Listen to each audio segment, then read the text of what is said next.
Given the president's sagging poll numbers and the fact that he is currently placing behind any Republican opponent, has there been any talk in this White House about a change in strategy or staffing going forward in reflection of those numbers to continue to show him underwater? No.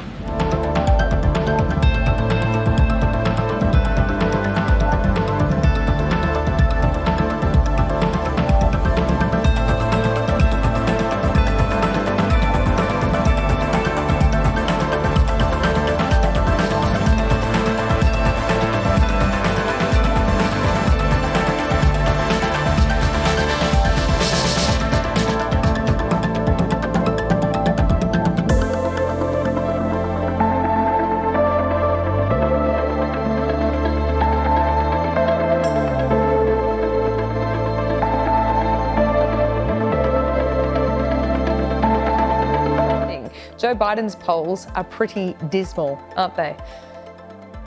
Yeah, it is, Laura. Maybe it's a tough time for incumbent governments just about any place, but certainly it's been a tough couple of weeks, if not couple of months, for the Biden administration. The numbers continue to get worse. The economy is actually getting a little better. Inflation is slowing down. Unemployment numbers are pretty good.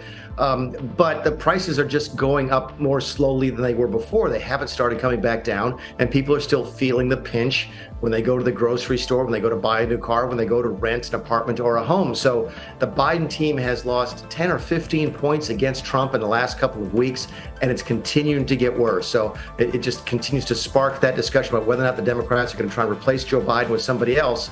But right now, they don't really know how to do that.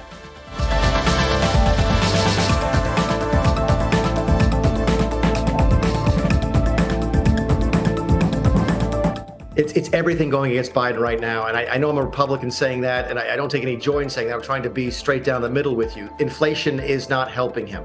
He's also losing the support of some of the pro-Palestinian wings of his party. The Democrat Party is very closely aligned with the Palestinian movement here in the country. So there's a lot of Democrats who aren't happy with the president's handling of the situation in Gaza. But you mentioned the one thing that is never going to change. In fact, it's just going to continue to get worse, Laura, and that's his age. You can change a policy on spending that might help on inflation. You can change a policy on Gaza that might help make part of your base happy, but you're never going to change the fact that you just turned 81 last week, and that is a bigger and bigger issue with every growing day.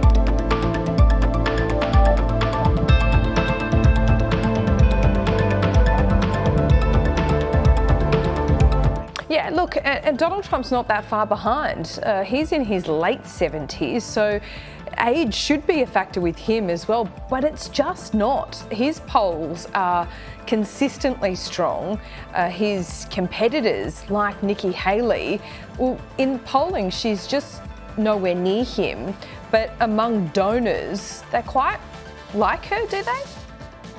Yeah, they do. The donor class, the establishment wing of the party, so the folks who would be more closely aligned with the Jeb Bushes and the Mitt Romneys of the Republican Party in my country, have been looking for someone who they think can take out Donald Trump. And right now they're settling, for right now at least, on Nikki Haley. She's done fairly well. She's moved into second place from 5th or 6th in some of the early states, such as New Hampshire, Iowa, her home state of South Carolina. My home state is also an early state.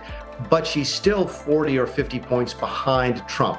What's happening here is that the non-Trump factors of the Republican Party are looking for one person to rally behind. They thought originally it was Ron DeSantis. That's not working out as well as they had hoped. Now they're taking a look at Nikki Haley and saying, is this the person that can take down Donald Trump? And I think the answer is this. She probably has the best chance out of anybody else, but it's still a very, very slim chance. It's very hard to close 40 points worth of polling data in a couple of weeks, which is how far we are from the first primary.